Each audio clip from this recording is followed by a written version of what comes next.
about to go back into the courtroom. I do believe that Lisa from Counterspin wants you guys to follow her over there for a special interview with Carlene Hideota. Let's do it. All right. We'll see you guys later. Thanks, Sue.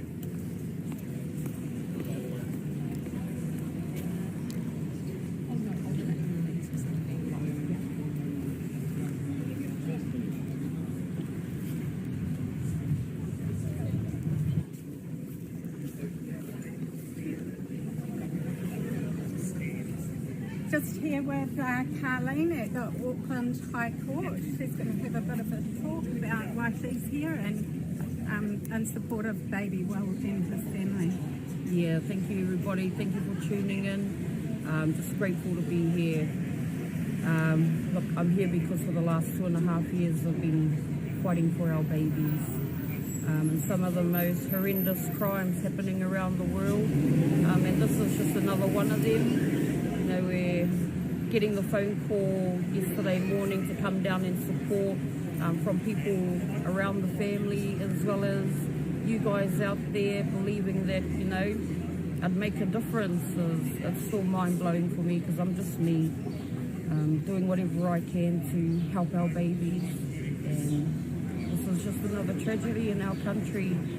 And baby Will's not the only one. You know, we got baby Rosalie. We now know, I've just had it confirmed that other babies have been through this and been forced into the same situation and it hasn't gone well for them. So how many more babies are we going to lose before this nation wakes up? So I believe part of my purpose is to just keep voicing our concerns for our tamariki, keep standing wherever I can, keep supporting people who need it, and just keep on keeping on, whānau. I'm just here. And what are your thoughts, Carlene, on the pressure and everything that the poor parents, Sam and Cole, are going through too? You know, they not only have they got 2 new babies, because they're tripped with baby Will as well, they're trying to contend with the emotion around his sickness, but also trying to keep their family together while they're trying to fight this and do the best they can for their beautiful baby. You know, no matter what they're going through right now, they are the bravest people in our country. To hold on to their moral compass, to stand up for what they believe to be right, to fight for their son and his future. Today they are heroes, and yep, it is. I can only imagine what they're going through. But seeing the look on their face when they saw these beautiful people here, that's a bit of encouragement for them to know that they're not alone. We can't leave each other alone. We've got to be there for each other, no matter what the call is, no matter what the cause is. But when it comes to our tamariki, my walkers, they are priority, #1 priority, and it should be like that for our whole country. But look, we can only do what we can do with the people that show up. And I'll tell you what, the amount of love and support that is here, you can feel it. I think we're going to have good things happen today. So, yeah. Thanks, guys. Thank you. Love you guys. Thanks, Carlene. Take care.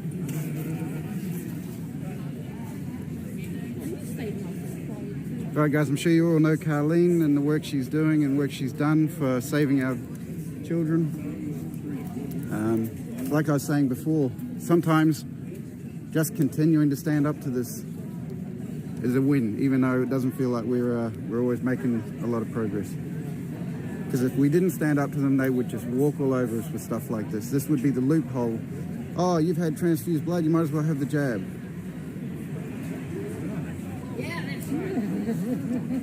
And you know, all I see here today at Kiwi are beautiful everyday people turning up to support their friends, family, whānau, and even strangers that are here. And they're all here to support. It is quite tough. It kind of feels like a lot of people are just on the edge of having some waterworks in the eyes. Yep, it's quite emotionally charged here.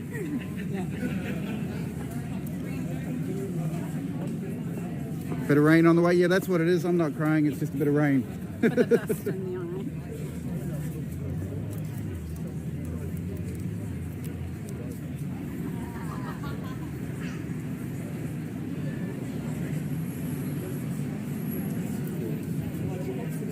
All right, I've spotted Husty, I think.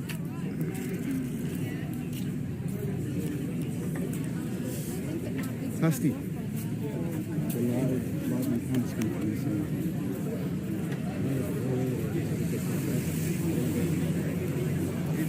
All right, guys, we'll hopefully chat with Husty a little bit later. Let's grab his thoughts.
Spotted a new signature being added to the Freedom Mini.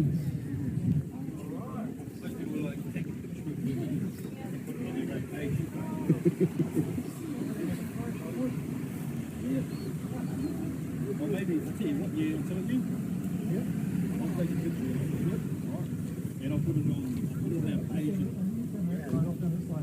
You both pointed it, and I'll put it on our page. And I'll say some people from way back, you know, when it first started. Hold on, what was it?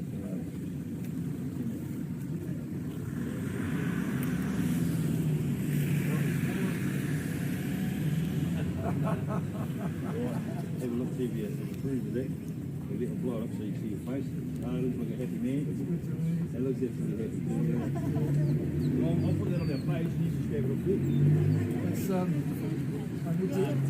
I'll sit down.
Industrial. Do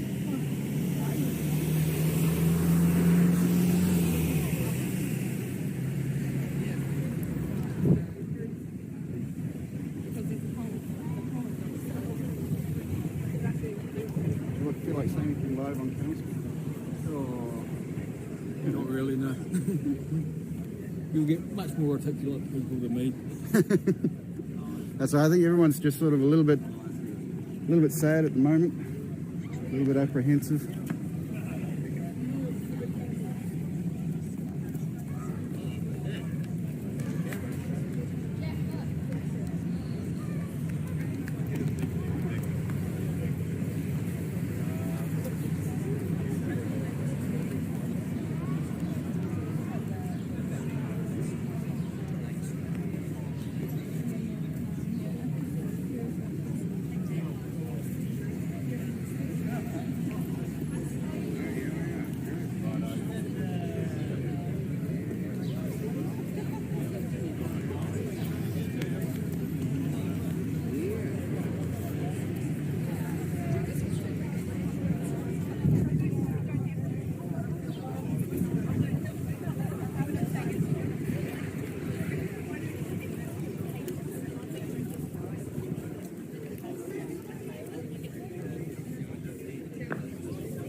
don't know about you guys, but in our Telegram server last night, after we forwarded one of the counterspin notifications and the details with the updated court time in the courtroom today, in that link was a link to sign a petition, I believe.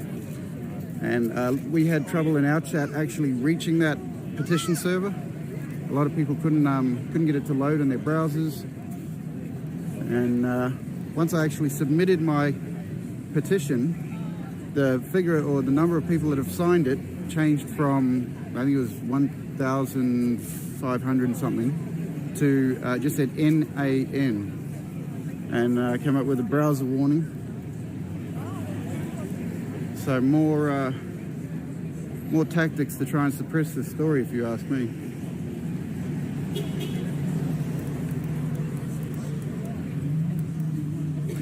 You'd have to be a pretty low-life person to attack a website like that so that people couldn't support a family in this particular time. It's a pretty low thing to do.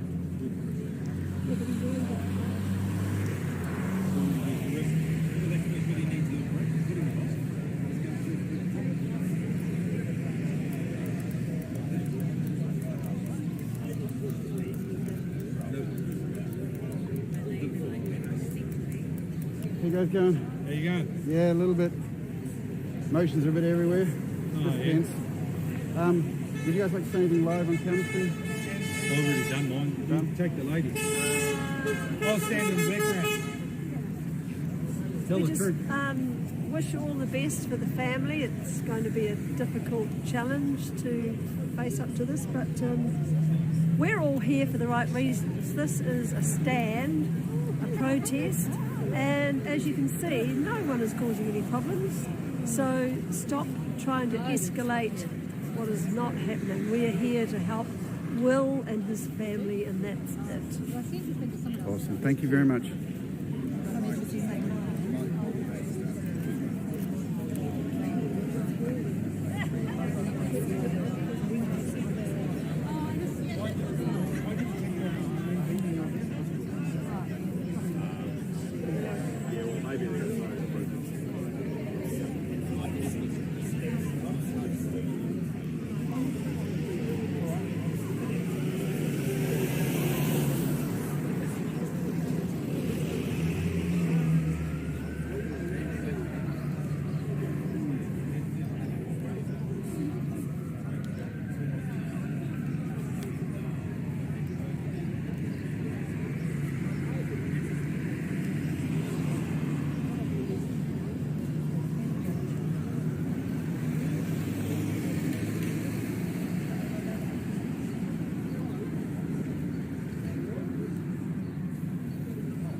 Do you want to speak about your feelings, how you feel about this, and as someone who's probably spent a bit of time in the healthcare system, how this makes you feel and how it might have impacted you or how it might impact you in the future? Tell us a little bit about your story if you like, or otherwise just tell us what you think. Yeah. So for me, you know, I've had kidney failure and I've had blood transfusions in the past.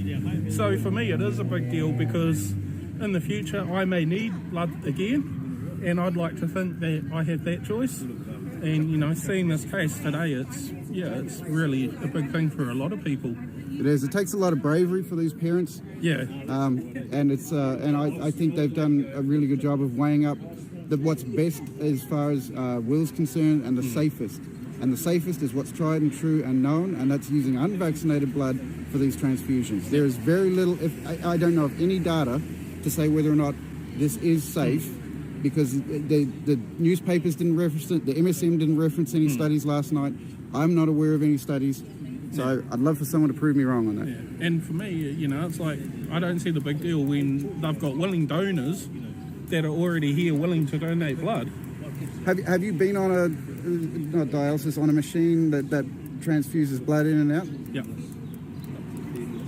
And does it take much for them to set it up, or do they just wheel a machine in? And No. It's a very simple process. You know, it would, you know, it'd take them probably half an hour to have the blood collected, and you know, maybe an hour to test it, and this all could be done within a matter of half a day. Wow. And so when they come in with the machine, is it a special technician that comes in, or is it just a nurse, or? Yeah, just a normal lobotomist from the local blood lab, almost. Wow. All right. Yeah. So, and like any blood sample that's taken, it gets isolated, labelled, and stored. So separating that from vaccinated blood isn't even a difficult challenge. No. Alrighty, thanks, Cameron. Any other thoughts you want to share? No, you're good. All right.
Kia ora everybody, can I just have your attention please? Thank you. I've been asked to stand up and say thank you so much for coming.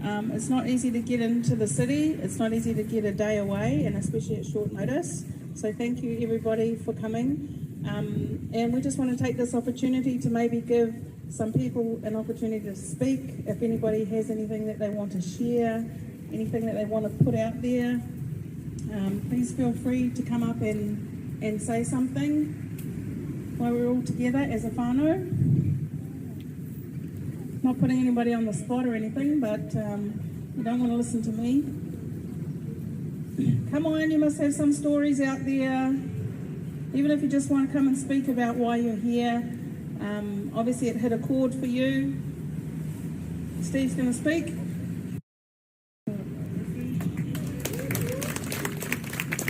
Yeah, so, you know, we're just good friends with family, and here we are again. You know, it's just, it's no big political thing, it's just, it's a freedom to choose, and it's, you know, these parents want the best for their kids. They love their kids dearly, and they, you know, they want the surgery. It's not like they don't want the surgery, they want the surgery desperately, and they're just asking if they can have, you know, their own donors donate and go ahead with the surgery, and seems to be a problem. So this is a bigger issue than the main one that we're talking about. But it's just the freedom to choose and to have options as parents and as ourselves. If we come up, if we need blood, we just want to have the option to have donated blood that potentially hasn't had this vaccine. I mean, you can go right into the pros and cons of whatever, but we all know there's a big question mark over this product.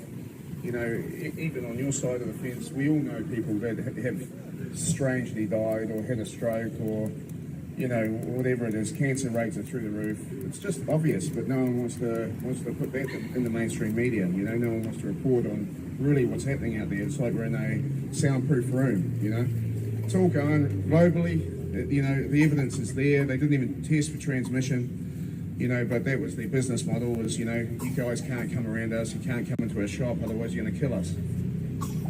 So we're just just trying to do the right thing by the kids and get the surgery, and it's all about love and just freedom to choose. That's it, guys. It's not a big political movement. It's just trying to do the right thing for these kids. So appreciate you guys all coming out, and thanks again.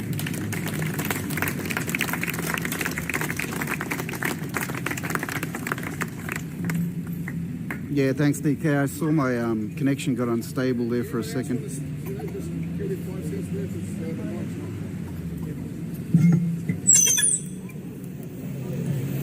Kia ora everybody. Thank you for coming. I am a mother of 5 and I have two grandchildren and one grandchild on the way. Now this could be any one of us in this courtroom here, and that's why today I'm out here to support the parents of poor little Will and their right to be able to choose what medical procedures are done on their children. And this right is an unalienable right. You have a right to choose what goes into your body, and that is why I am here to support the parents of Will and their decisions of what's best for their children. The government does not have the right to take our unalienable right away from us, to choose, a right to choose what medical procedures that we are willing to do. So that's why I'm here today, and that's why I'm out to support baby Will and his family. Thank you. Yeah, kia ora, Ron here.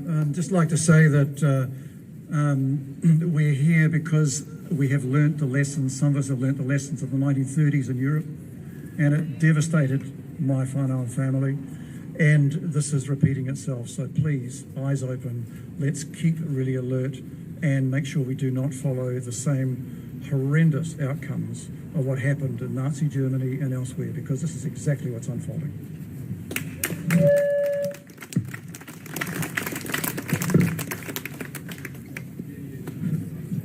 Kia ora.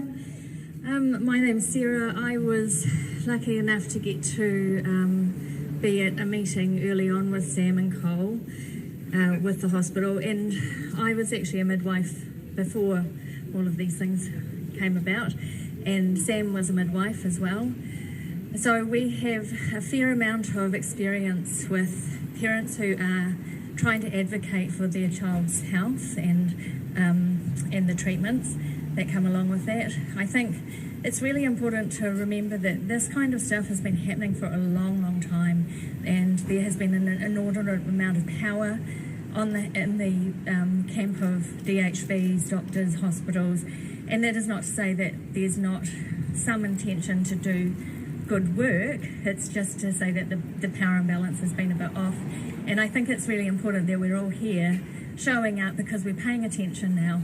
And for all families, there has to be a better balance of shared responsibility and shared care for our children. What I did want to kind of keep the focus on was that when that first meeting went ahead, the actual issue was about using directed donor blood. So the New Zealand Blood Service has had that process available prior to this.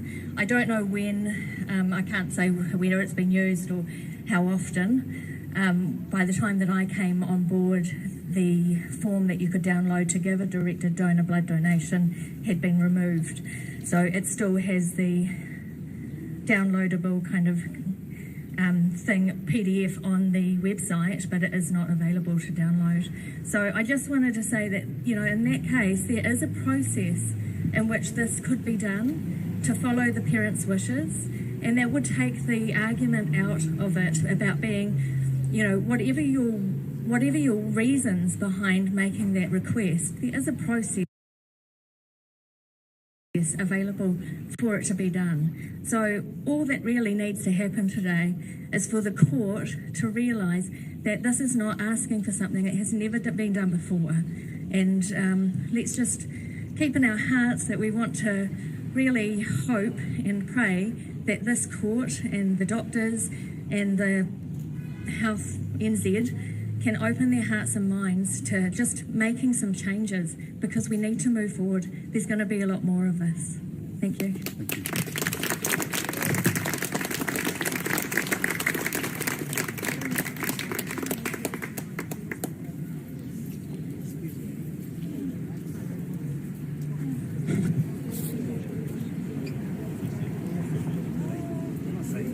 Anyone else?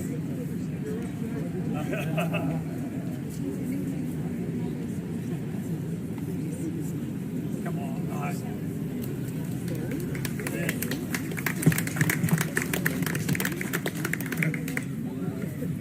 Kia ora everybody. I'm going to take another route, and I want to give all thanks, praise, love, light and glory to our Creator for bringing us all here.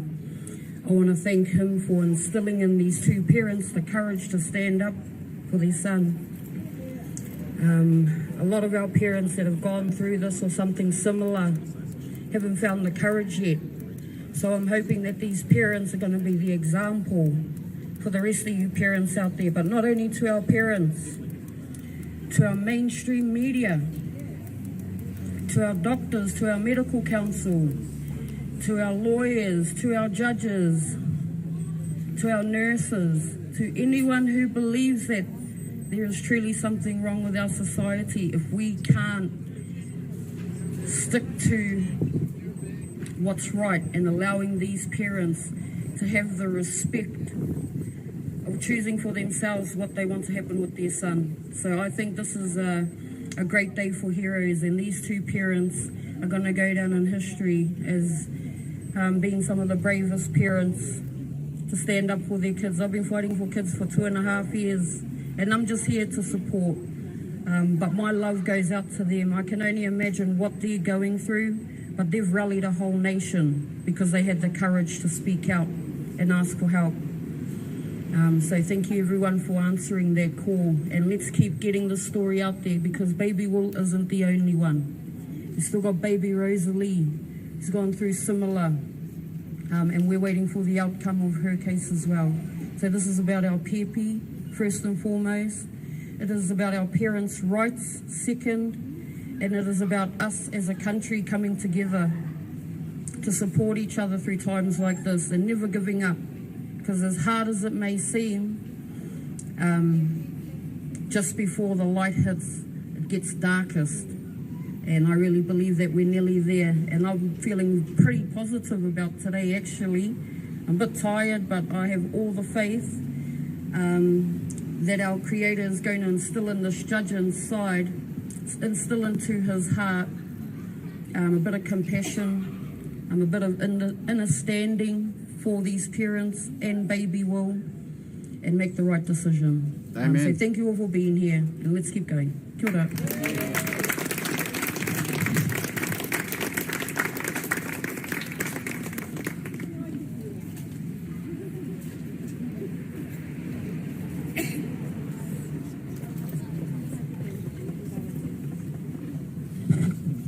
Kia ora koutou.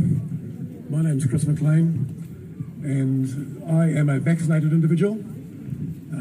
I have no opinion on the medical issues at stake here. I'm not a medical expert, but I am totally opposed to coercion when it comes to medical treatment for private individuals.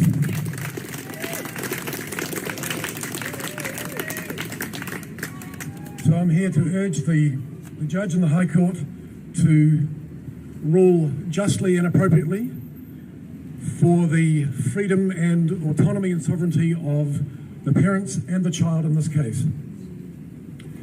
Thank you. Thank you.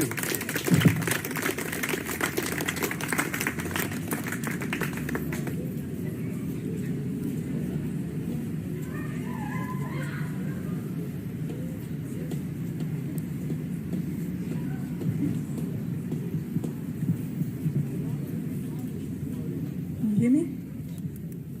I'm standing here as a grandmother of 21 grandchildren. And I'm here today to say something for the grandparents. There are not, I don't know how many grandparents are here, but we need to actually show ourselves and stand for what is right. I can see what's happening in England and Canada through the NHS, through the health system in Canada. They're trying to rip away children from First Nation parents. Since when did the government own our children? We are the first owners of our children after God. We are here to take care of them, do what we want to do with them, no matter what our decisions are. They are our decisions. Do not take our rights away from our parents and grandparents. We need to stay healthy. We need to keep our children in our own guardianship. I am also a cancelled nurse, kicked out of my job 2 years ago, 1 year ago, because I decided not to take the jab. The only one in the practice, gone. That to me was absolutely despicable. Now we are having this happening to our children in hospitals, and I agree with the speaker before last, it's been happening a long time. We need to fight, we need to be strong, and we need to always know that God has given us the right to be the parents of our own children. Thank you. Thank you.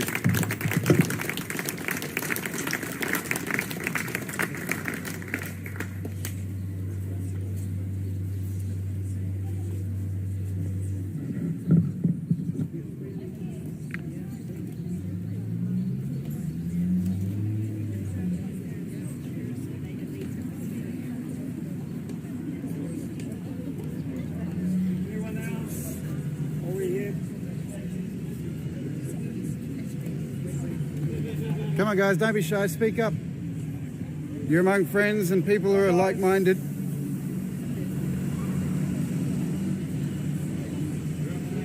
Damn, it's come down to me. The lady just before me mentioned about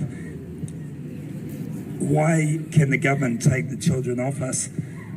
I've been studying the common law and the way the judicial system works, which quite frankly is corrupt.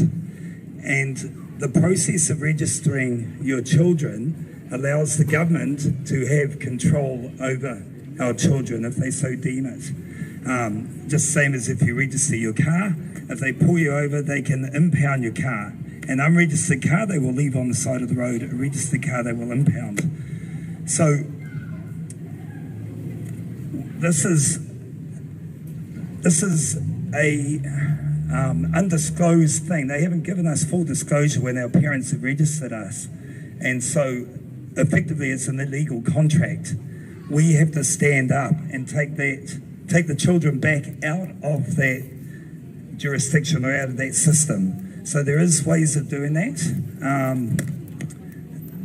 I'm not saying it would have made a difference here, but it may have. So I urge you to all look into that a little bit more and look at ways that can be done. So that's why they can do it. Thank you. And also thanks everyone for coming along. If there's someone else who'd like to speak, let's do this, because I know I've got to go back to work and I've got to take the speaker with me. So anyone else? Okay, thanks very much everyone. I know Will and his parents were really appreciative of this. Thank you. Thanks, Shane.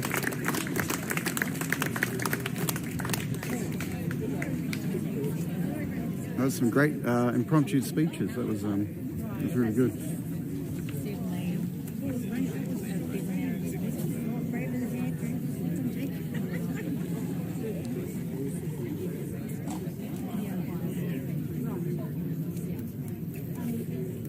Kia ora. I was just going to say, if people want to hold signs behind the monologue, that'd be great. Just an idea. Probably going to do a bit of a monologue spiel about what's happened. My name's Harry Jones. Yeah, thank you all for coming. In the name of bodily autonomy and autonomy of people's children, which I'm disgusted this even went on, to be honest. No order. Thank you. God bless.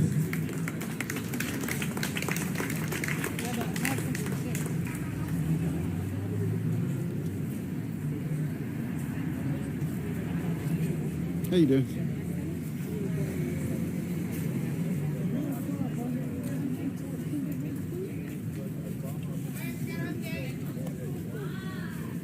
All right, guys.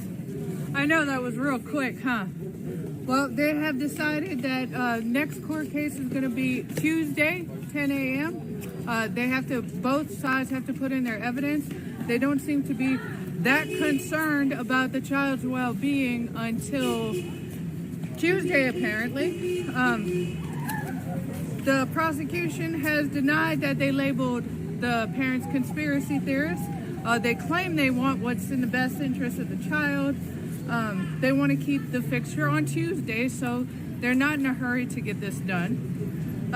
Sue has said that the clients actually want, the only thing they're asking is for better treatment than what they've been offered, and it seems that the hospital doesn't want to comply to that. Sue thinks that the clients have been dismissed as conspiracy theorists. She's actually come here, broken away from all her other deals just to be for this case. The hospital never, according to Sue, have even looked at the solution to poor baby Will, who is in there right now. So that's the solution of the 20 prearranged donors and using their blood. The hospital hasn't even looked at that. Nope, apparently not. And yep, the others are trying to say that that's not the case and that they're willing to work with the people on this, but they want to wait till Tuesday so both sides can get their evidence. But so they didn't present any evidence to show that the hospital has looked at doing that? No evidence has been presented as of now. So yeah, next court case will be Tuesday, earliest 10 a.m. So all right, that's the update. Thanks, Sue. Yep. All right, guys, that's the update. Next Tuesday, 10 a.m. back here at the High Court, where both sides are going to be presenting evidence, and we will follow up. We'll be back here then as well. This Thursday, we've also got Graham Phillips' case. Counterspin will be covering in Hamilton, so stay tuned for that. We're just going to wander around here a little bit and keep the stream going a little bit longer. Yep, definitely. Oh, we might have a treat.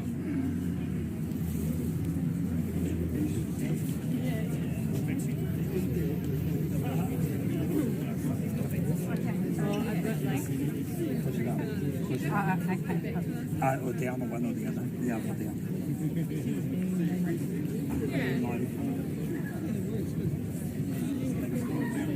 Hi everyone. I'd just like to introduce Joyda May. She's come along to support baby Will and his parents and share her beautiful voice with us.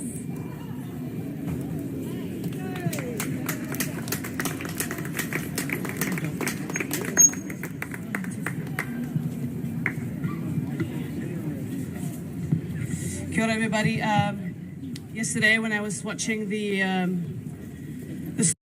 story of Will, something came through to me and I'm just going to sing it out. It's called Power of Will. We have it, all of us, the will to be here. Ancient soul has brought us back again. He brings lessons in awakening. Humanity is in deep healing. There is no time or else he'll stop breathing. The heart of a wheel is made of steel. It's breaking down the tyranny, claiming his rights for sovereignty. He doesn't have a voice, but he's got the choice. His parents are doing their best, and they're being put to the test. Sign the papers and put it to rest. Apologize, to say the least. Power of will fell through his eyes. Is a warrior,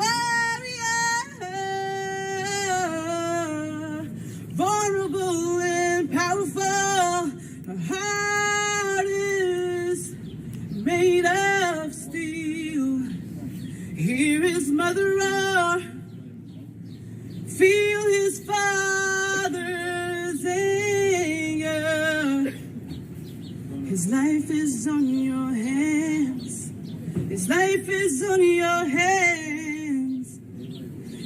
Hear his mother roar as his father stood tall. We hear their call. We are breaking down those walls.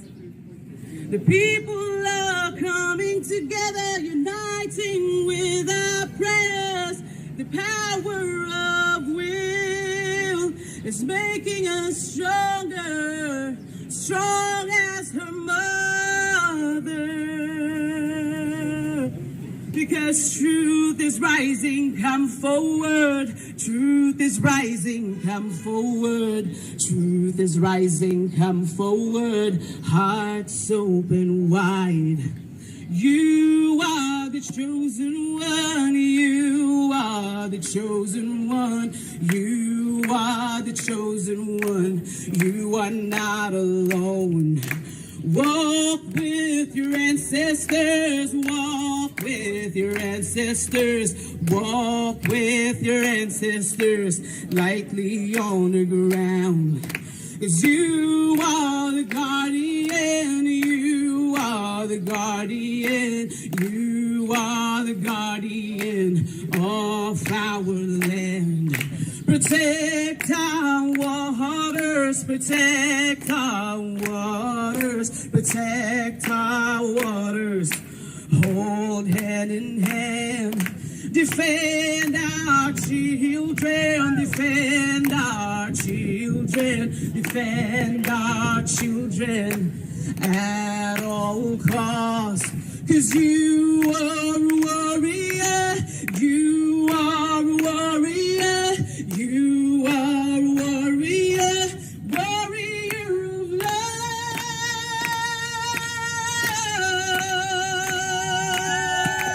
love. Sing it! Hey, ya, ya, ya, hey, ya, ya, hey, ya, ya, ya, hey, ya, ya, hey, ya, ya, ya, hey, ya, ya, hey, ya, ya, ya, hey, ya, ho! Hey, ya, ya, ya, hey, ya, ya, hey, ya, ya, ya, hey, ya, ya. Hey, ya, ya, ya, hey, ya, ya, hey, ya, ya, ya, hey, ya, ya, hey, ya, ya, ya, hey, ya, ya, hey, ya, ya, ya, hey, ya, ya, hey, ya, ya, I'm around these assholes because,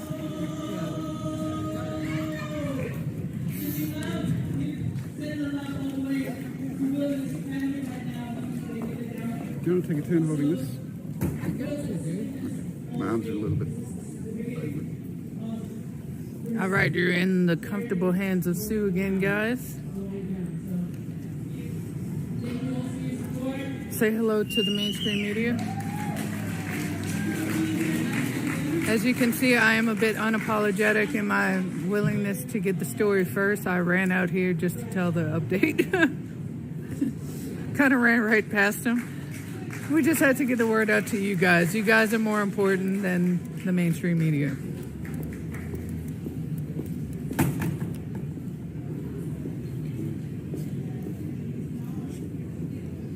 Oh, yeah.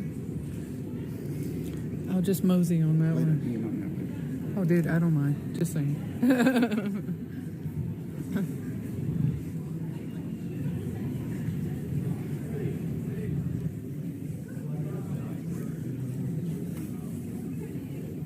They should be coming through this door. Yeah, right, straight up. F the MSM. We're not playing their games. I don't know if you got to catch that, guys. Earlier in the live stream, Kiwi did get a chance to talk to, I believe it was TV3. He said some very powerful words. A lot of truth came out. We'll see if that interview actually makes it. We'll see. We'll see. But we have it on camera, so it's all good. Vinny Eastwood. Oh, dude. The JoJo Cinda, like, stuck in my head the last few days, bro. Just saying. Thank you, brother.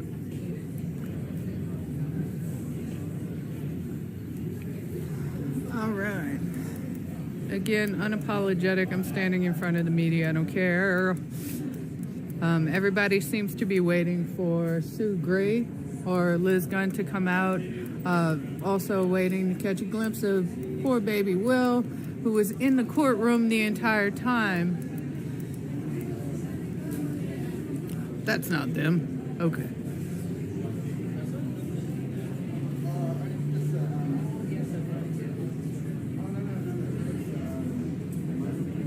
Look at all these people, guys.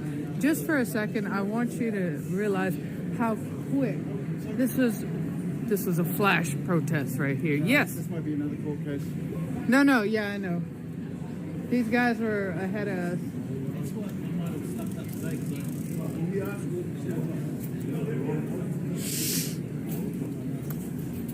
Alright.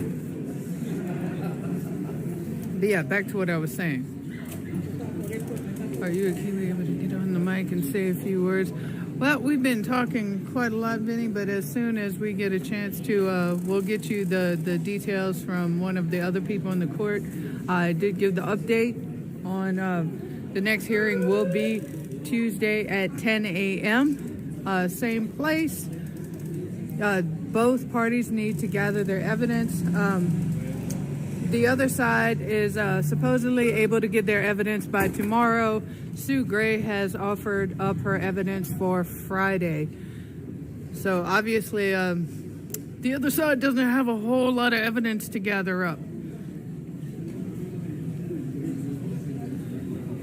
It's important to remember, though, that the whole reason why we're here is because a very sick child needs he needs open heart surgery. He needs a blood transfusion. The parents have up to 20 donors that are willing to do this right away, that have offered themselves up, and the hospital doesn't seem to want to take that deal, unfortunately. Let's see. Okay, we got some more of the freedom fighters coming out. I would go in there, but yeah. Oh, roger that, Vinny. The government is run by psychopaths and are deliberately committing genocide using bioweapons. That is without a doubt. It's just a matter of how workable these bioweapons are.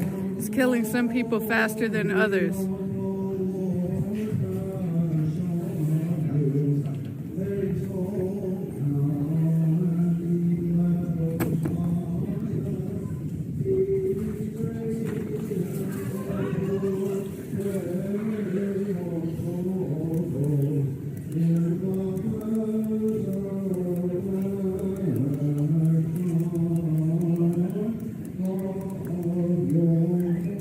Looking at a member of the clergy right now that was inside the courthouse with the rest of us,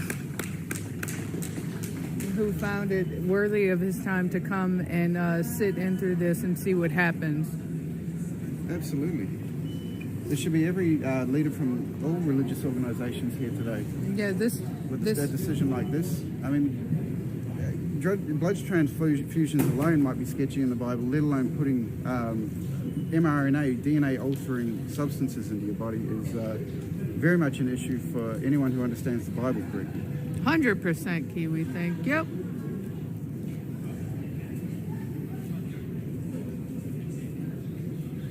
Just waiting on others to talk while we're waiting on our stars to come out. We're not 100% sure whether they're going to be taking this exit or not, but they should. There's one way out, it seems.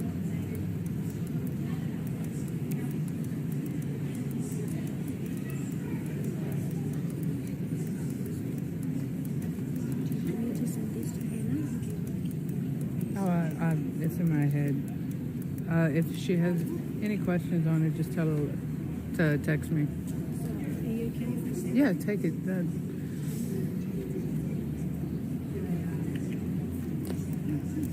Gee, thanks.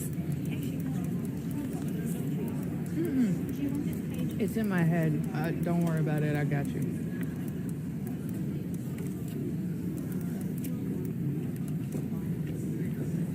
Who's that? Oh, that's nobody. Okay.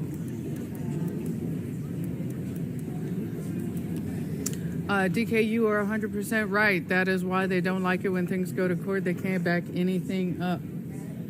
We've seen this quite a few times this year, going to different court cases. Brad Flutie's court case is one of the big ones when it comes to this. When you bring facts and evidence to the courtroom in the form of documents, actual documents, it's pretty difficult for the court to argue such things. They can only just kind of quiet you down as much as they can. People like Brad Flutie can't be quieted down, guys. Excuse me. Hello. Still waiting.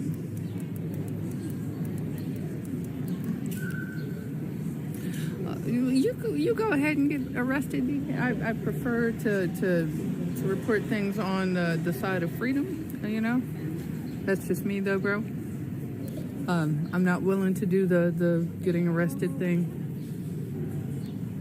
Hold on, I think I see Husty over there. Oh man. Husty's over there, and I was kind of hoping to get a word with him while we're waiting.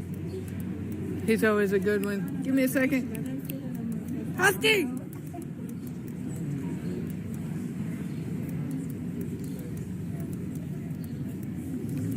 Welcome, brother. You are live once again on Counterspin, aka Kiwi and Sue at Week's End News Twitch. You got to get that lady. That lady with the side look, with the brunette with the side look. Oh, I know. She's been rolling her eyes the whole time. She was on the camera. And these people seem to be a bit pompous. I mean, I came with all the love and everything. Hey, look, there's a conversation over there.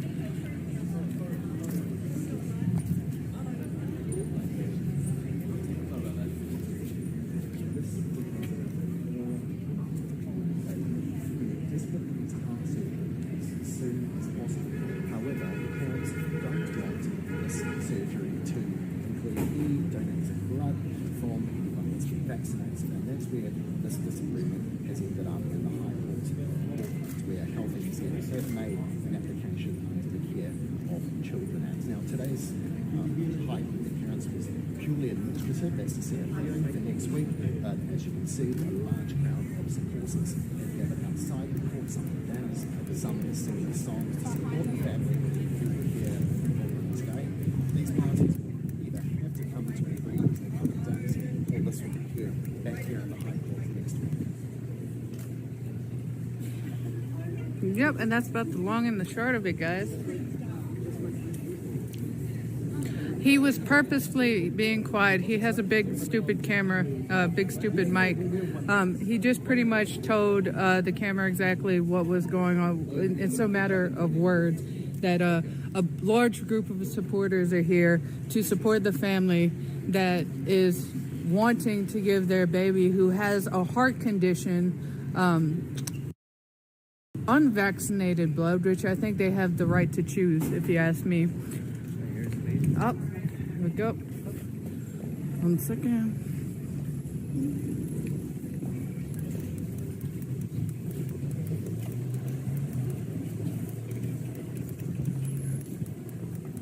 And there they are, guys. There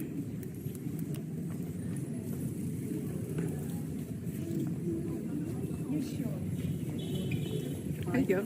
Sorry, it's a bit hard to know who to talk to. Just kind of stand there. Okay.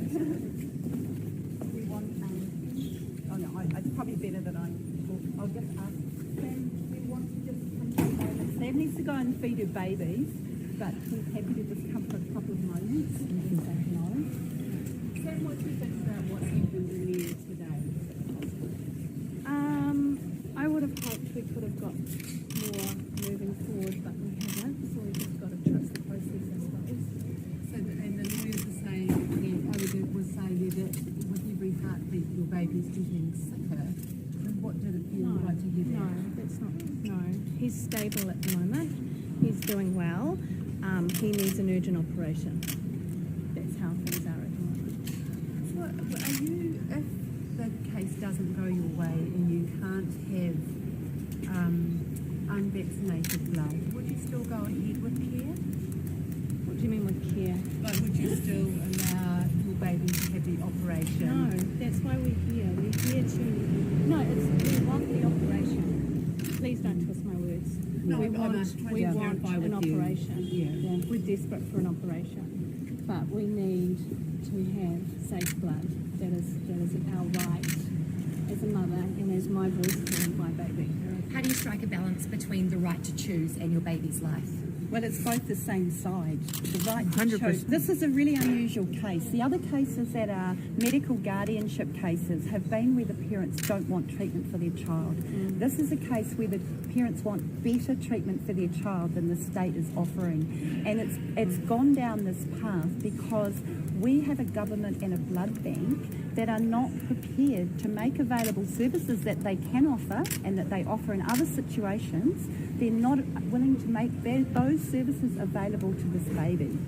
So it's a really important case, and it's even more significant than that, because not only are they not offering those services, but they're saying, we know best what's good for your baby, and we want you to do it our way, and we are not even going to talk to you. We're going to go into the court, and we're going to try and get somebody from the court to gang up with us effectively and make you do what we want to do, because we're going to show you we're the boss. And that is not how New Zealand runs, and the rights of the parents, these are amazing parents. I've been up in the hospital with them watching two babies, one sick baby and a 2-year-old, away from home, incredibly difficult situation for the Health New Zealand, the new government organisation, to put these parents in such an awful situation is just unbelievable. All they need to do is make available the New Zealand Blood Service to take the donors' blood. We've got 30 or so donors with suitable, compatible blood who are willing and able to make that blood available for this baby. They just need to say, okay, we're here to cooperate and to listen to our clients. That's all they need to do. Can you tell us what your baby's condition is and the treatment that the doctors say that he needs? Yeah, he's putting on weight, and yeah, he's doing really, really well. So he's got pulmonary valve stenosis. So that's a condition that people can live with, and they can be athletes, and if it's mild or moderate, but this is severe. So it needs, he's got an obstruction in his heart, so it needs immediate attention, basically. He needs surgery to fix the problem. You certainly don't need a supposed medication that is proven to offer myocarditis and pericarditis to pulmonary stenosis. That's correct? Yeah. All we need the government to do is read their own advice on the MedSafe, who are the regulators, about the risks of the vaccine and the uncertainties. We just need them to read their own advice. There's a document called the Risk Management Plan for Comirnaty, which is the Pfizer vaccine, and that identifies the risks, including myocarditis, and the uncertainties of the elements of the vaccine that they don't know what the health effects are. And so if they just read their own document, this allegation that there's nothing to this immediately goes away. It's incomprehensible. They're all part of the same department. MedSafe is part of the Ministry of Health, and yet they're not even reading their own documents. So what exactly? Can I just ask, what's your understanding of residents in this case in terms of, we had a speaker out the front here basically talking about direct donor donations. What's your understanding of how often they have been administered in the past and whether they are possible? Look, until recently it was published on the Blood New Zealand website that direct donor services were available where required. And the correspondence we've had is if the surgeon asks for it, they can do it. But they don't want to do it, presumably because they're concerned about there might be a precedent effect. I mean, what we would be saying is if they kept unvaccinated blood separate from the vaccinated blood, there wouldn't be an issue because the people that needed it could get it anyway. But the priority here is this baby, this case. There is a solution to his health problem. It's a solution with no risk. I mean, if everybody's wrong about the risks of the vaccine, there's still no downside. It's a little bit more administrative convenience perhaps for the blood bank, but it's a lot less administrative convenience than putting everybody to the challenge of having to come to court. I think in this case, correct me if I'm wrong here, Sam, but I think in the video you said you had 20 donors lined up, willing to go to one of the benefits. And so this is probably one for you. Do you know if donations have been administered in the past in that fashion, whereby you have your own people lined up and they can donate? Yeah, look, definitely their own people can be lined up. It happens with families where there's some medical condition and they need a special type of blood. That the capacity is there, the willingness is not there. So what do you want to happen with the mediation in the next few days? What the ideal outcome would be that the blood bank would agree to collect blood from these donors and put it aside ready for this baby to have the operation that he needs. And how do you feel that the hearing isn't until next Tuesday? Look, the stress of the situation is horrible for everybody. I mean, we only found out about the application. You were served with the application on Monday night. So we've all been basically working around the clock trying to get documents together. But it does need to be done urgently. This is such a unique situation where we've got exceptional parents who have done everything they can for their baby under the most incredibly difficult circumstances. And all they're asking is basic informed consent, basic principles that we've always recognised in the law of New Zealand. It came out loud and clear in the cervical cancer inquiry, Dame Sylvia Cartwright's inquiry. It's come out loud and clear ever since. But in the last couple of years, the direction the country has gone, we seem to have forgotten these basic rights of New Zealanders. And actually the court has started stepping up. There's a really important case, Fitzgerald and the Queen, where the court said, it reminded everybody at the end of last year, the Supreme Court of New Zealand, that fundamental human rights are preeminent. We must put our fundamental human rights first, and we must interpret our rules and of course our policies and procedures to protect fundamental human rights. But it all seems to have gone on the back burner over the last couple of years. And so, you know, it's just so important that we remember these things. What is it to be a human? What is it to be a parent? What is it if the government can say, oh, look, we don't really like the way you want to do this. We're going to come in over the top of you, put you under all of the stress and make you go to court. What sort of society would that be? You know, we're not China. We need to stand up for what we want New Zealand to be like in the future. And yes. So you've got this awful situation where you didn't ever want to find yourself in this situation, but really what you're going through could be what any one of us is going through for our children, our grandchildren, whatever in the future. Exactly. And I think that's why all these people are here. What happens if you can't get it? Really? He needs it. That's just ridiculous. Yeah. His life depends on it. How soon would he need it? Well, like I said, he is stable because he's at the moment thriving because he's putting weight on. So those are all really good clinical signs. But obviously, you know, I can't really answer that. He just, And the thing is, it's much better while he's thriving to get the operation done than if he's declining. Like, it's obviously in his interest to get it done. But what nobody wants is to have an operation with blood that might trigger myocarditis, or it might trigger clots, or it might trigger any of the other problems that if you go on the MedSafe site, we've got the coroner's report from Rory there, and that's myocarditis. So the logic of this, it clearly, the vaccine that clearly has longer term effects on the body and can cause inflammation. The coroners agreed with that in Rory's case, but the same thing potentially can happen for anybody else. And all of the risk factors are, if you've got a heart issue, if you're a very fragile, vulnerable person, the very risk factors why you don't want to be exposed to the vaccination apply to this baby. Sue, obviously, and Sam, this will be reversed in court, right? But can you sort of just give us a bit of a flavour of, and you will have had a number of meetings with Club Water and their staff over this case, but just a flavour of what their, I guess, hesitancy to proceed with the course of action you want to go down. What have they said actually? Like, What they've basically said is that this family are conspiracy theorists and that they therefore don't need to listen to anything they say. That's effectively, and that's what they've said in the affidavit, and that's why I said it in court. That is their own words. That is the word of the senior cardiologist, and that she quotes the blood service representative saying. And that is something I've never seen in court documents before from so-called professional people labelling parents in a way and then using that to completely ignore the very, very serious issues that they've raised.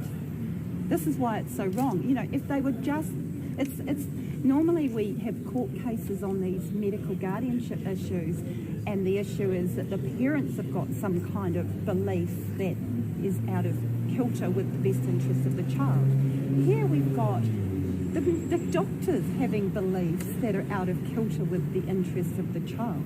And if this family are wrong, if there's nothing wrong with the blood, it doesn't cause any harm. But if the family is right, and there are elements in the blood that will cause inflammation, myocarditis or anything else, then there's a huge, huge risk that the baby's living with a time bomb forever, and it's the last thing he needs. It's the last thing he needs.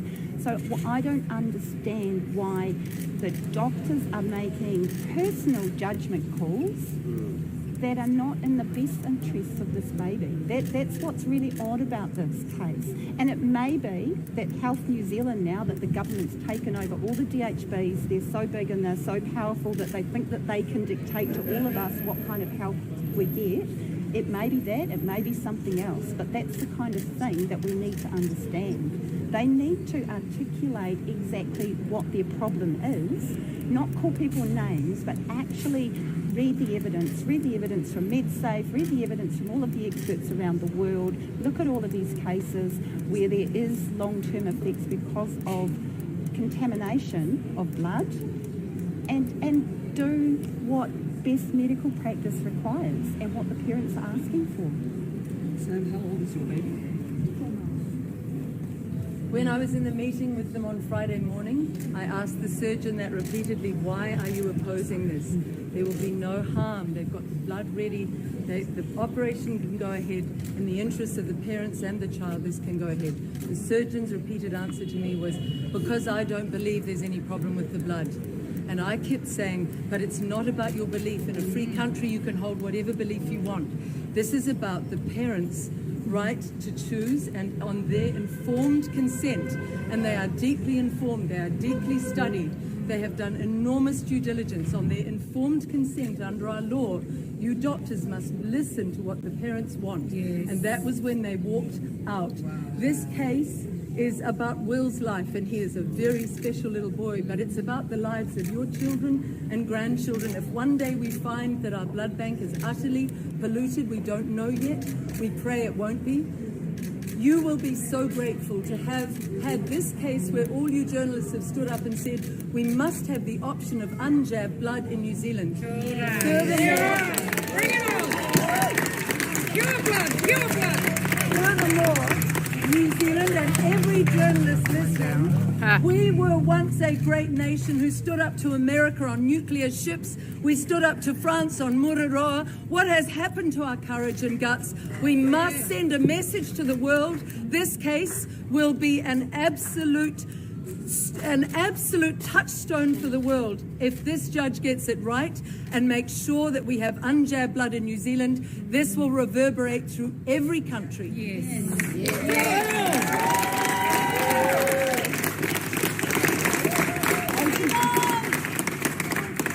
backbone, New Zealand. It shouldn't even come to that. Yeah. The solution is in their hands. They've got my number, but they know where to find you up in the hospital. They can actually say, yes, we'll do it. Yeah. We don't need to wait until Tuesday. We don't need to put everybody through this stress. Sam, is it true that they've threatened to lock you in the hospital? Well, no, not locked me in the hospital, no, but they did say that after today, which is yesterday, that I wouldn't be able to go out with him. And I said that we're not prisoners. And it's not happening. Anybody got any questions? Okay, I think you guys need to go. Well said. Thank you so much. Well said, Liz. Sending out love. Well said, Sue. Sue Gray, you just need big love, Sam. He's a beautiful person. He's the most beautiful little diamond in the world. Beautiful parents. God bless you, Will. Free Will. Yeah, free Will. Yeah. Hey, thanks everybody. Thanks everybody for coming. Really appreciate it. It makes it so much easier for people when you know you're not supporting your bag. Everything's here. Get your shit out of the way and that's out. Hey, I have a question.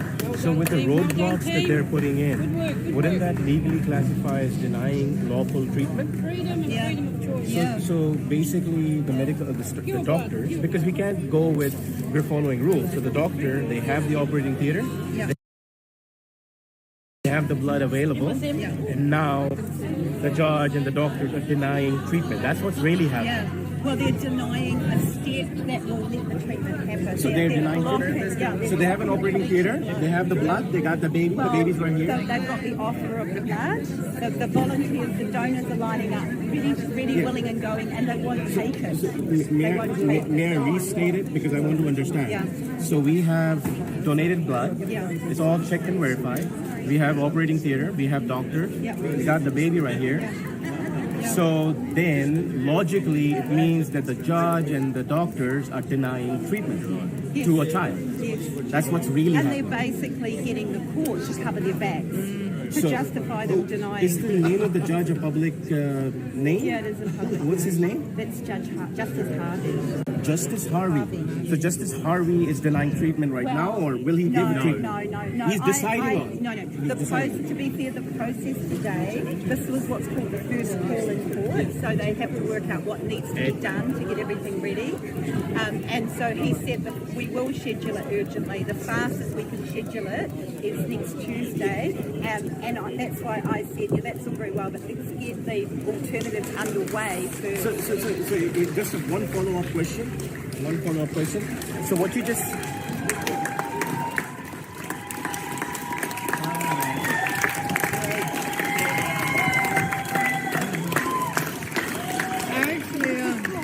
I know, I feel you. I actually... Just one follow-up question. Yeah, and then I'm going to go get So what you just explained are the process and mechanisms of the legal system. Yeah. But what we said earlier, morally, everything is available and the decision is being delayed. Hence, deductively, treatment is being denied to a child. Yes. That is exactly what is happening. Yes. Now we have the layers of, it's a process, oh my God, the judge needs time. But at the end of the day, we have human beings who are denying treatment. And that's why I asked for that urgent meeting, because it's totally in the hospital's hands. They can fix this problem today. They can say, yes, actually, now that we've thought about it, we agree with you, and we're available to take the blood and we can do the operation on Friday or whatever. They could do that. It's a logical because the buck, response. for me, the buck stops with the people that are causing the trouble. And they are the ones that are causing the trouble. We shouldn't have to come to the courts.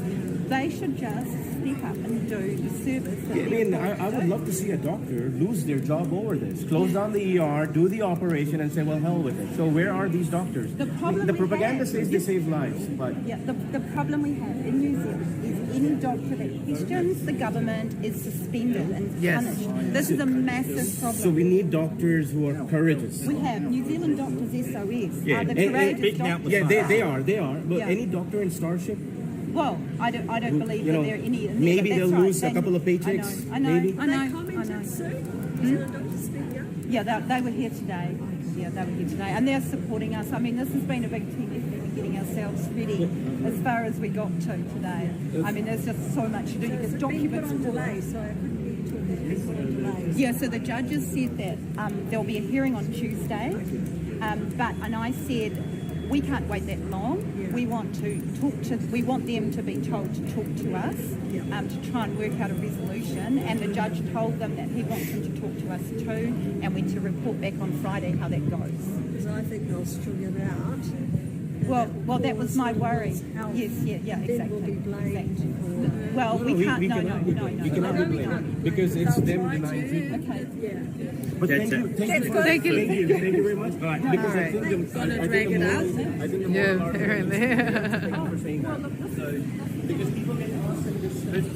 All right, guys, you heard it. Right on the side of Sue Gray and Liz Gunn, who was absolutely explosive in her comments to the media. And it's just a shame that it has to come down to this. Hasti is 100% right. This is illogical. There's all the answers are right there for the doctors. They just have to do what they're paid to do as doctors. And apparently, that's a little bit too hard for the Pfizer paid doctors, aren't that? Well, Yes. So Hutch is just telling us he's been speaking to a bloke. Yeah, I'm live. Yeah, you live. Okay, so the interesting thing here, Sue, is there's a building just over here that I've been talking to just around the corner, and it's got a red front to it. It was actually in the movie Goodbye Pork Pie, the original. Really? Yeah, and the dude's bought the building because he wanted to keep the heritage of it because it was also of the movie. So I'm going to go park the Mini out in front of it, take a photo with him, with the building that was in the Pork Pie movie, because that's been up and down South Island a couple of times now to Invercargill and back, you know, and it's probably done Sounds 5 like or 10 times as much mileage as what the Pork Pie did, you know. Sounds like a plan, Stan. I like it. We're, I think it was 15,000 k, just over, before I come up to here. So, wow. So by the time we get home, that's probably another 700 k or something. I know, man. You traveled a long way for 15 minutes worth of bullshit. And he's doing it again on Tuesday. So we do. I'll be back next Tuesday. We'll be right here, bro. We'll be back. Yep, the whole group is gonna be here, man. Yep. We'll get old Donald out here too for next Tuesday. Just need to do it. Well, I had shit to do today, man, but they can all wait. 100%. You know, but I don't like the way that this child's waiting a whole week when it needs the surgery.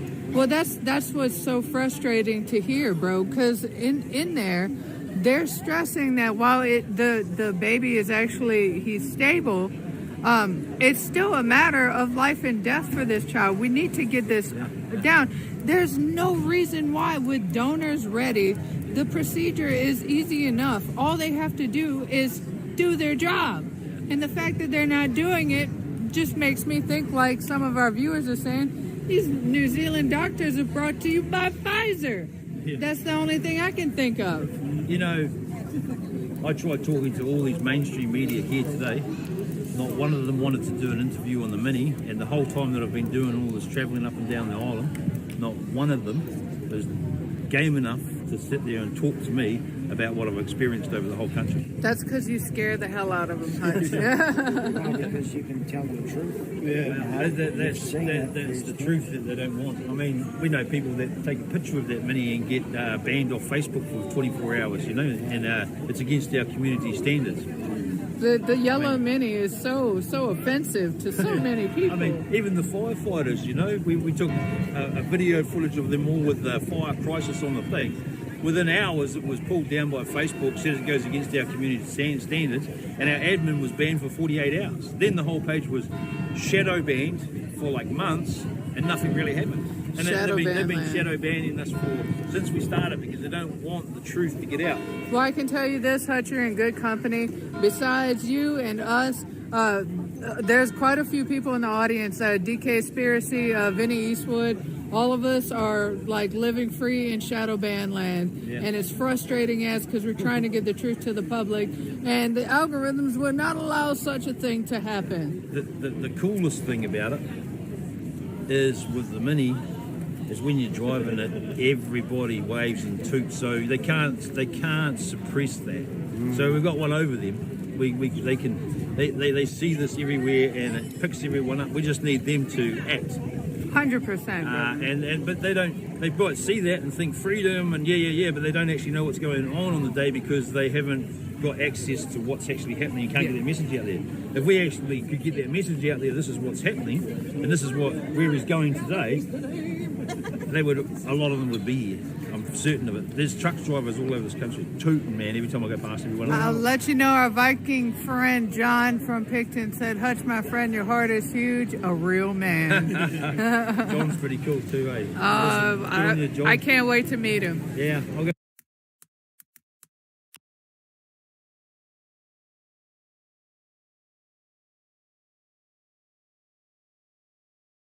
Battery life if in this thing, and All right. Bear with us while we plug it in. Yep.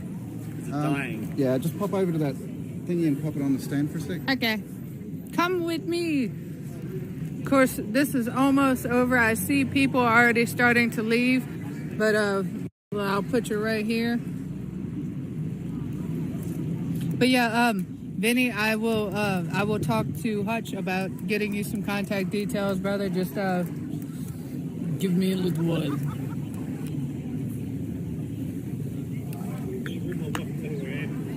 Yeah, that'd be a good idea.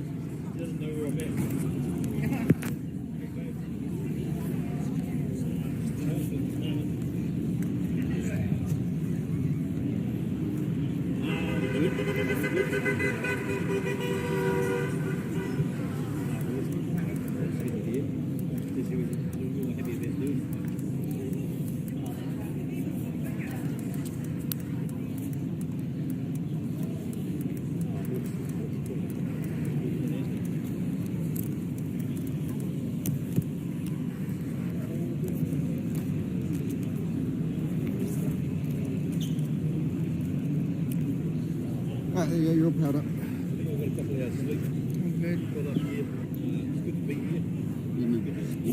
Oh, I haven't even turned on. Yes, that. Definitely that.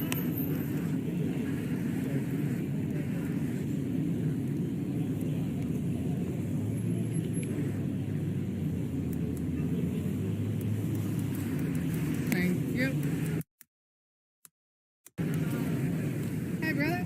Hey, you guys got good footage today? Yeah, We did. we're still live. We're still on live. Twitch, But no. actually. If you wanted to have a chat and say something, go for it. Yeah. Oh, it's just, I don't want to talk on that. Oh, It's okay. okay. Yeah. That was a really good impression. Are we going to have to wait for later? They were, while some of the press questions were a little bit incendiary, between Liz Gunn and Sue Gray, they answered those questions beautifully. And there's nothing that any of them can say, any of the mainstream media can say that would make these people look like, yeah, this is too important. This is a child's life. This is And the guy who was the tall guy, that could be out. I've seen him before.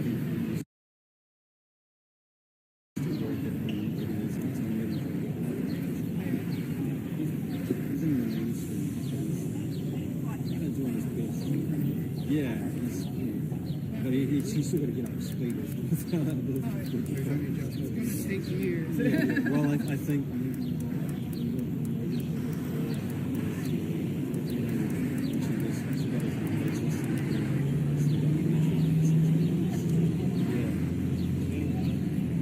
See, and that's the thing, like, giving people stuff to read and listen to is really hard for them to wrap their heads around. You know, like, key facts that are exclusive, those are the things that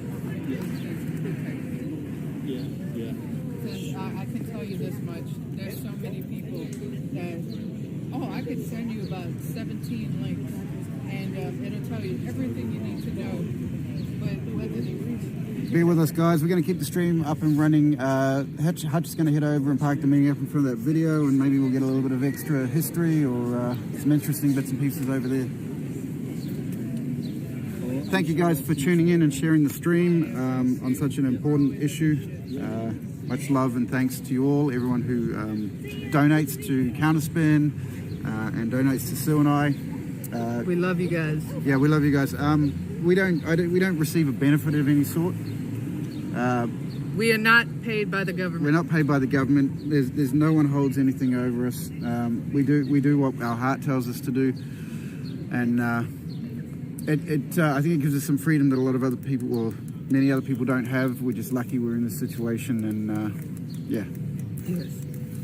Dusty. Thank you guys for all your support. Oh, Mr. Hosty is here.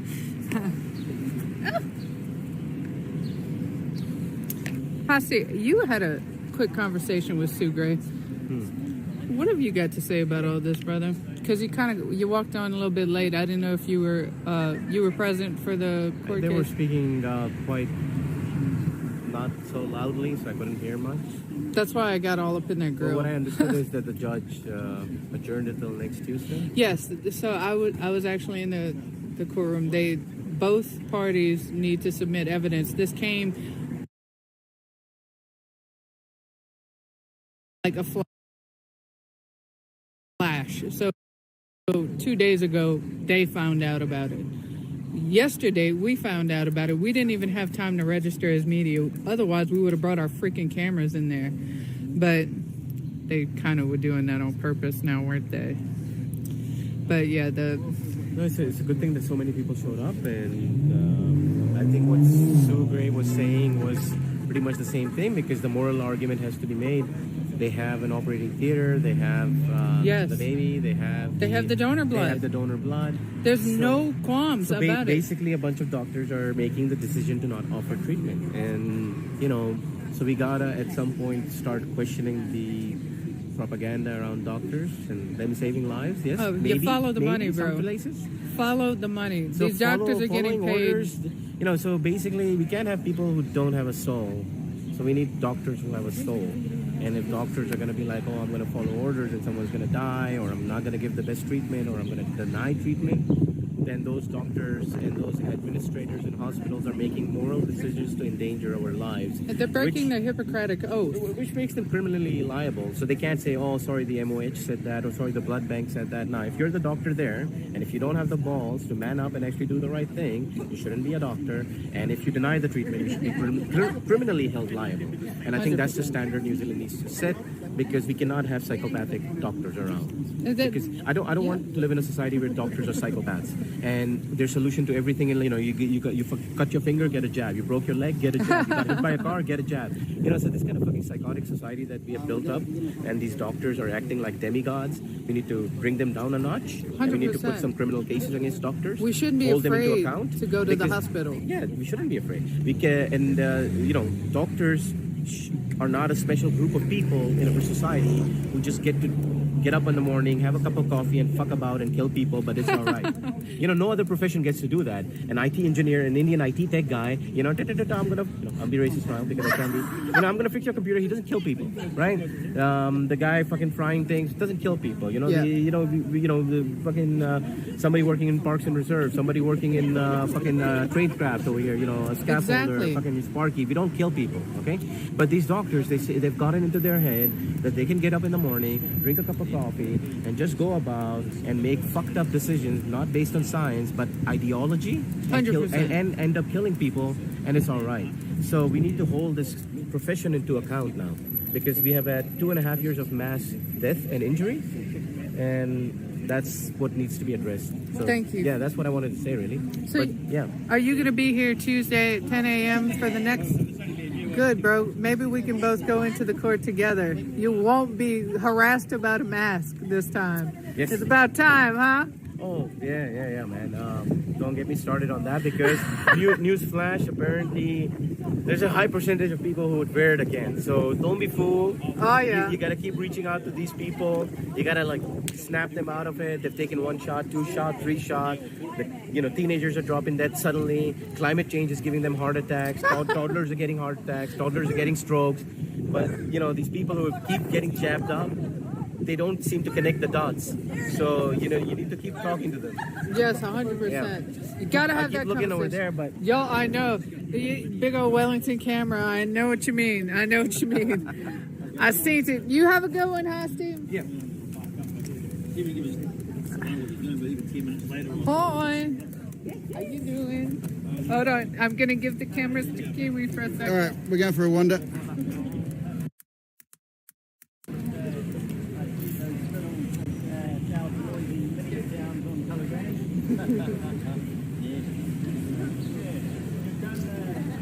Neat Nanny, thank you, Kiwi and Sue. You're welcome, thank you.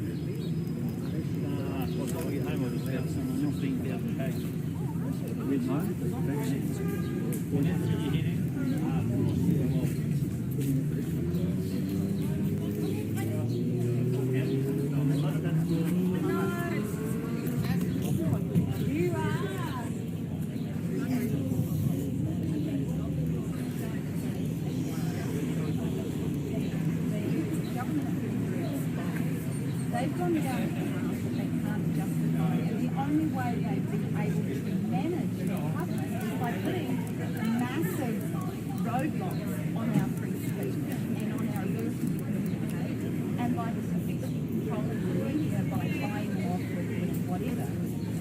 And what it's done is made it so difficult for people to communicate and do what needs to be done. And so it's just extraordinary to me that we had a case where a senior doctor who looks after people's lives swore an affidavit that was so remarkable. I've never ever seen a professional person swear an affidavit like that, where they effectively call people conspiracy theorists, and that means that we don't have to listen to what they say. So they didn't make any attempt to address the issue.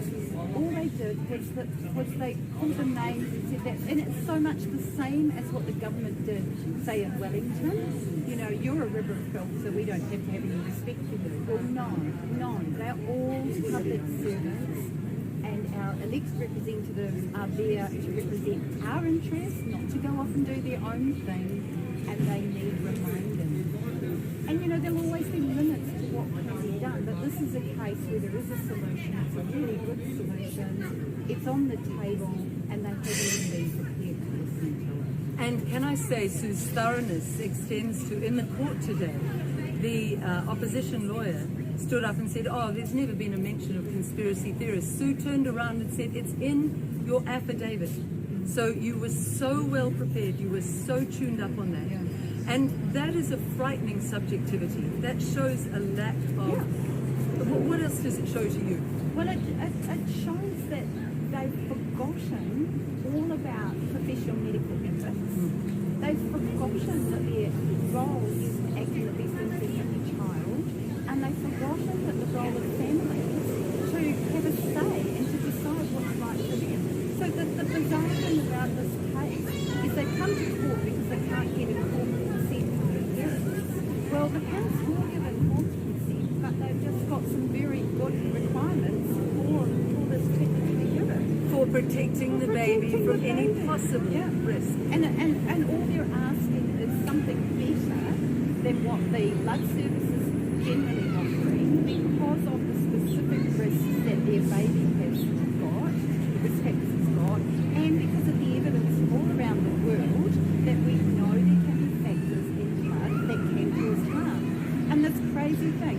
So the blood bank has a 28-day delay if you're donating Moderna mRNA vax blood, but they have a 0 delay if you're donating Pfizer mRNA vax blood. So they're clearly acknowledging there might be a risk with mRNA vax blood, but what's the difference? I think, and I can only speculate, the only difference is it's inconvenient for them if they have to have a step down, a delay for Pfizer-vaxxed blood. Well, okay, maybe they don't have enough unvaxxed blood. Maybe they know that most people would prefer unvaxxed blood, but at least they could keep it separate and make it available for the cases where it's needed.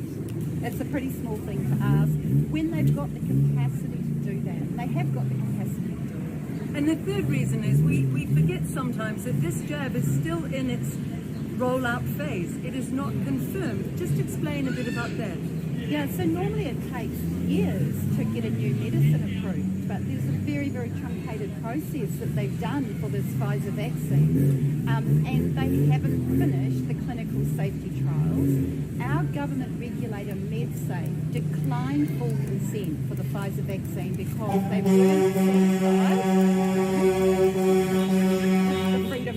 they weren't satisfied that the benefits exceeded the risks. So that's the government regulator saying we're not satisfied that the benefits exceed the risks.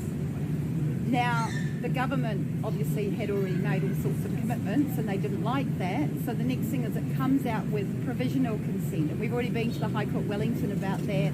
And the judge agreed with us because it had only provisional consent. It should only be allowed for the restricted treatment of a limited number of patients. So that's the protection. Because to get provisional consent, it's basically saying we don't know if it's safe. We don't know if it's effective, but for a few people it might be beneficial. And I get that. If you've got a rare condition, you might be prepared to take a risk. But to roll it out on the entire population and then try and force it on a sick baby is a whole new game again. And that is what Cole, the father, said in the interview I did the other day. I'm not willing to have my baby experimented on. I'm not willing for that. Well, I went earlier this year to Nuremberg, the 75th anniversary of Nuremberg. And Nuremberg trials are all about medical experimentation. And we need to remember why we've got the Nuremberg Code and why we've got these protections in our laws and in international law. Because it's actually, our bodies are our bodies. It's not for the state to experiment on us. And legally, a small baby of 4 months needs parental protection. Therefore, the law, the whole system must respect the right of parents to give informed consent, must they not? Absolutely. And look, the law does respect. The parents are the guardian of a baby, and it's a really rare situation that the court can step in over the top of that guardianship. And in the past, it's only been when there's a very, very clear problem that the parents, for whatever reason, won't allow medical treatment and the baby's going to die. But this situation is so different in this case. And now we've got the government saying we're making a judgment call.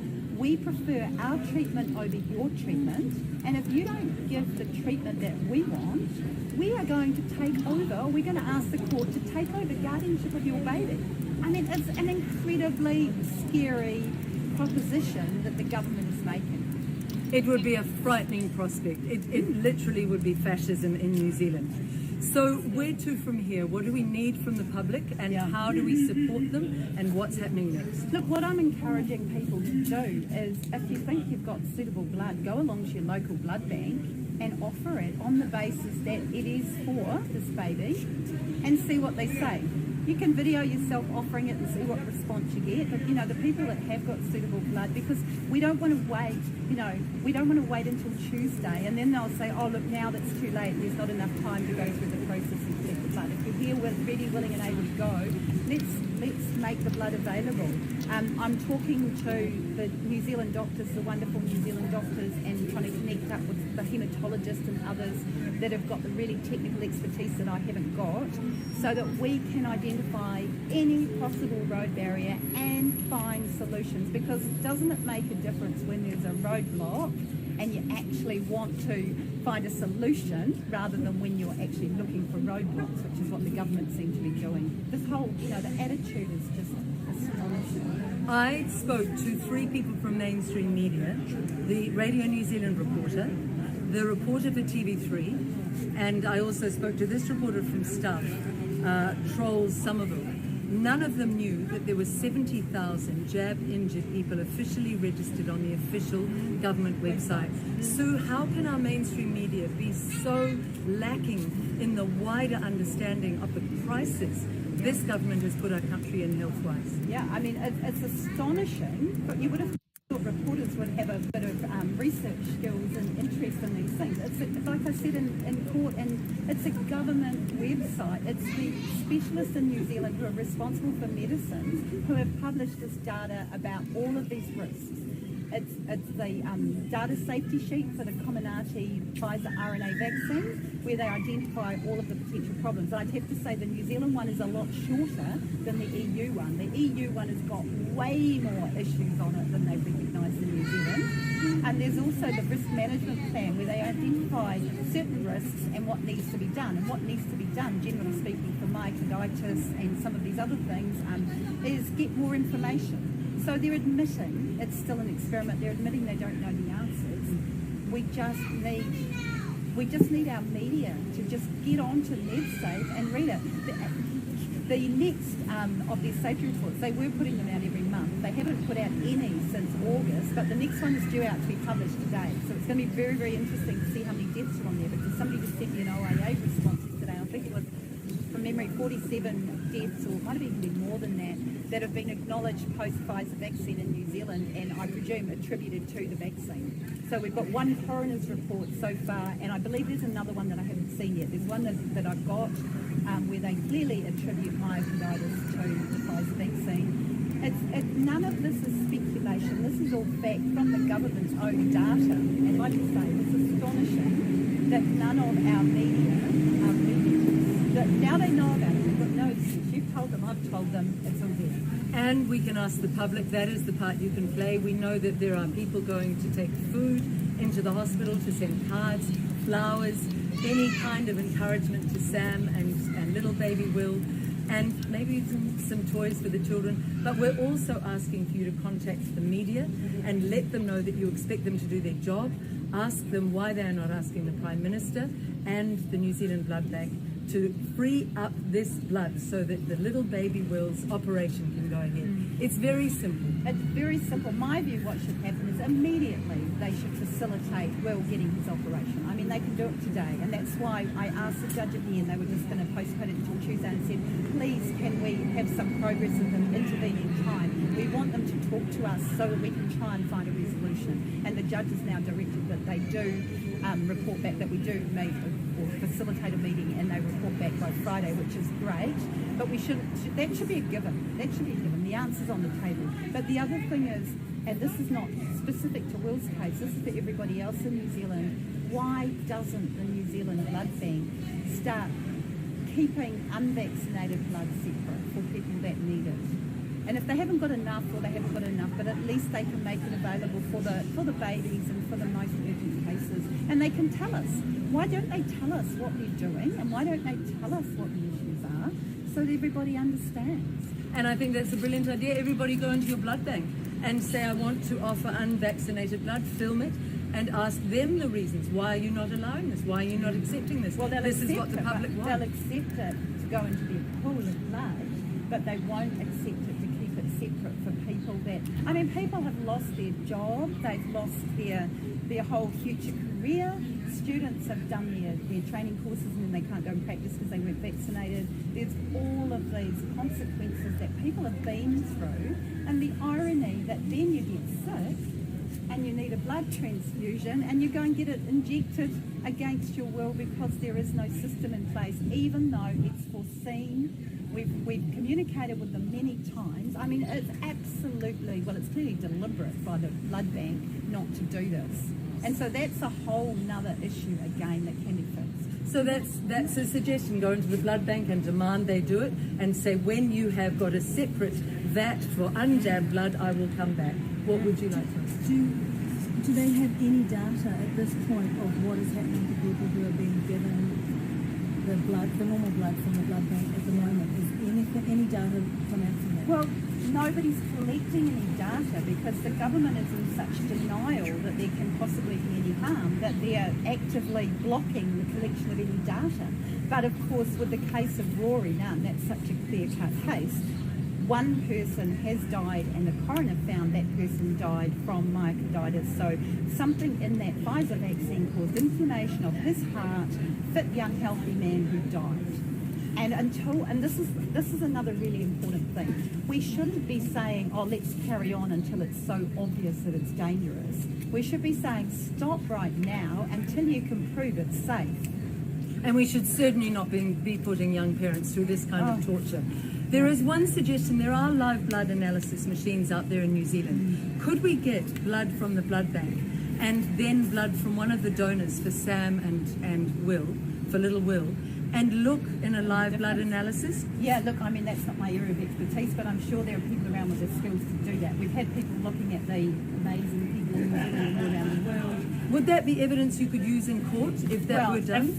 If you could find it. I mean, I know from my own scientific background that you tend to only find what you're looking for, and you need to know what you're looking for. It can be difficult, but hey, why not have a try? If anybody's got a live blood analysis machine, let us know. But thank you, Sue, and well done. A huge amount of work, and you're heading back to... Well, I'm going to stay here tonight because I'm going to try and get this urgent meeting with the hospital, and then I'll make another plan, and then we'll be ready to go again on Tuesday. We've got a few jobs to do before then. We've got evidence to file in court and things like that. And we'll do a follow-up on that OAA about the deaths. Thank you, Sue Gray. Wonderful. Thank you. Thanks for everything you're doing through this. Thank you both. Thank you.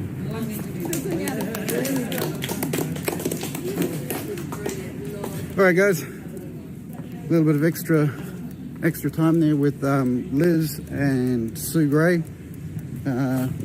Talking along the same lines, I think, as I started out the day with when I spoke to the one of those reporters from Discovery. The best thing to do right now is to get the unvaccinated blood and get that child's heart fixed. There's no question about it. That is the best thing for that child right now. So anyway, we'll keep you guys up to date. Hutch is over here. He's got this mini parked outside of what he was telling me was an original scene from Goodbye Pork Pie. Oh, dude. I just had a real good conversation with this guy in here, and he restored this building, and it was really buggered. And he restored it, and it's actually a bed and breakfast, a bed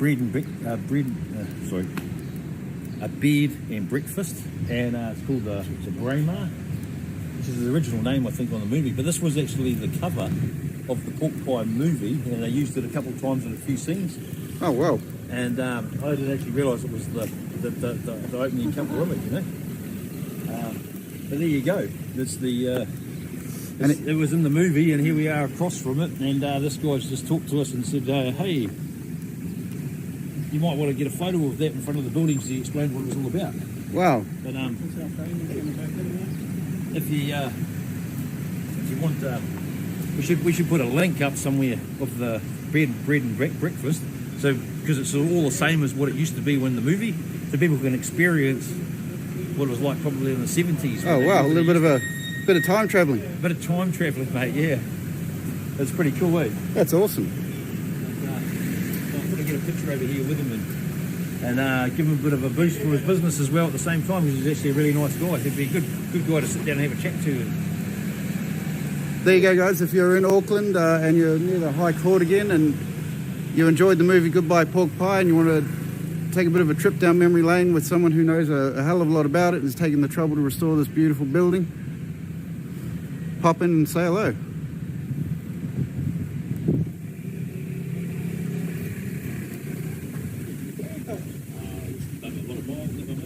Look at that. Yeah, it's like our country.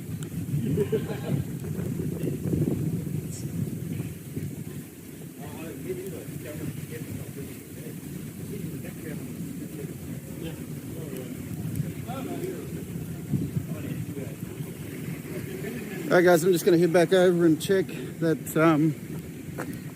there's no more interviews or any more stuff that would make interesting stuff for this live feed, and we'll wrap it up and get it uploaded.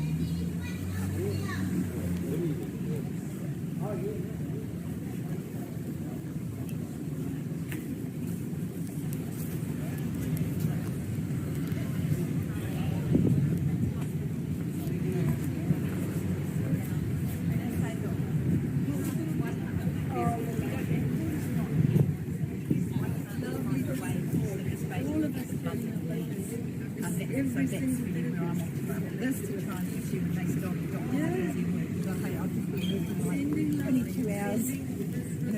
our day for the last 2 days. So, you know, if we've got to do it, we can do what we've got to do.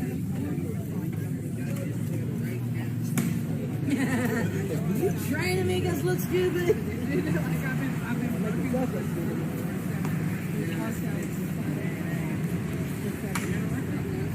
All right, guys, we're going to end the live stream. Thank you all very much for following, watching, sharing, liking, loving. We will see you Tuesday, 10 a.m. All right, see you guys. Crazy girl. You loved it in the last few seconds. We're your team, man.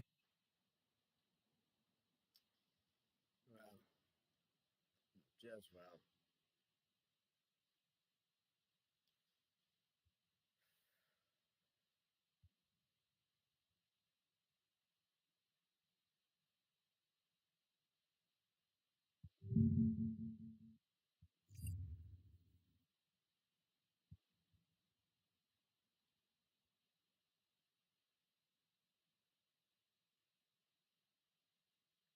Yeah, I thought I finished all of the first season. Good shit. Just trying to remember where I was going to be up to for the next time.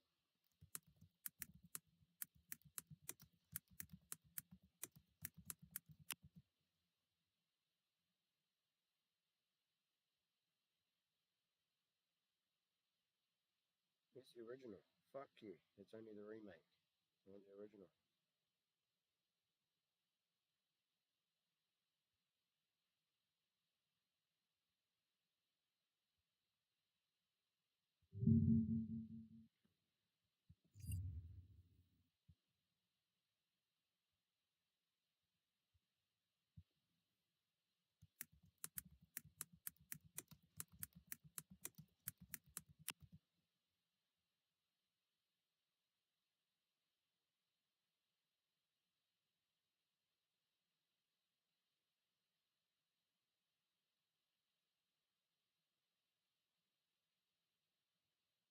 Right, you got nothing.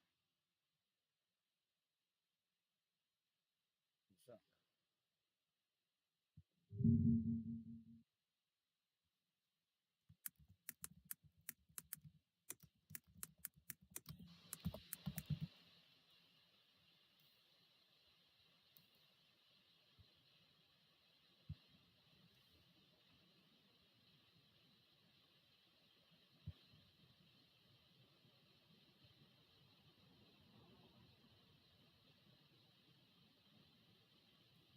Fuck you.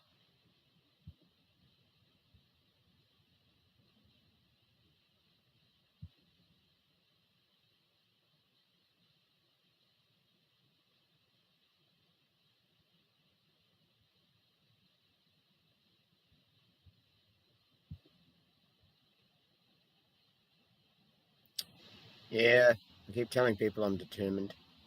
If there's a way to watch it, I'll find it.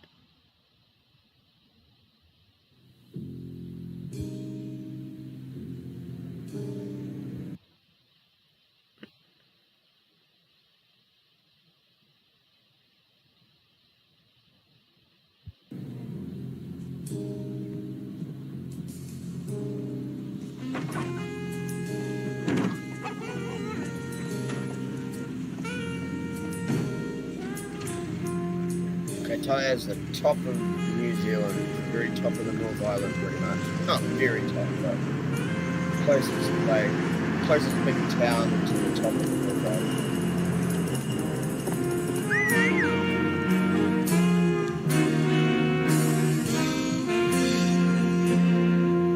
Yeah, I said I was going to play it.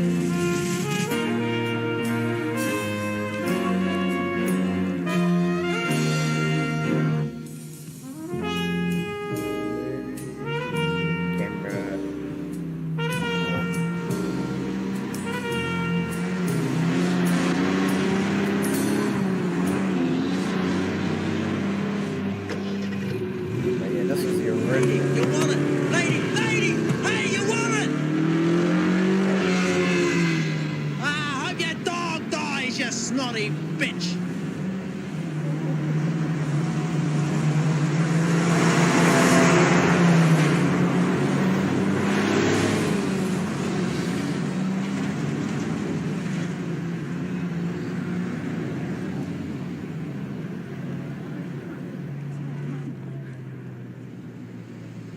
Watch yourself, Jerry Austin.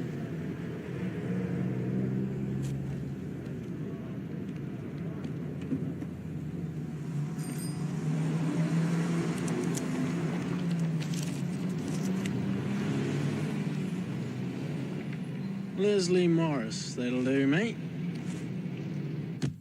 Just call me Les.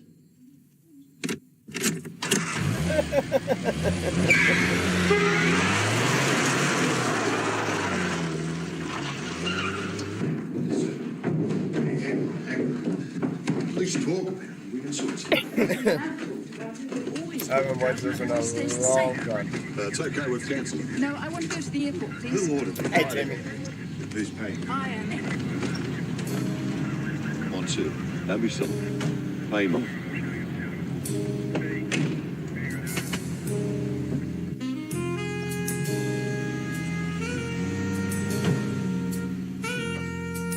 And that was the building.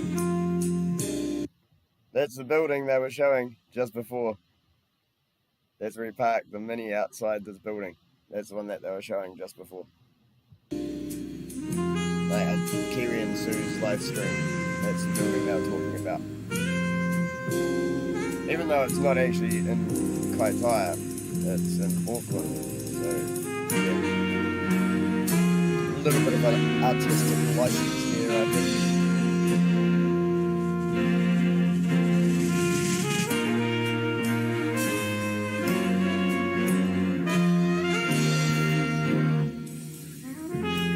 Oh shit. We gotta turn YouTube off, for fuck's sake. The rent's paid up until the end of the week. Oh, great. So I'm out of my bum. Well, get I a could always job. get a job. Why don't I get a nice 9 to 5?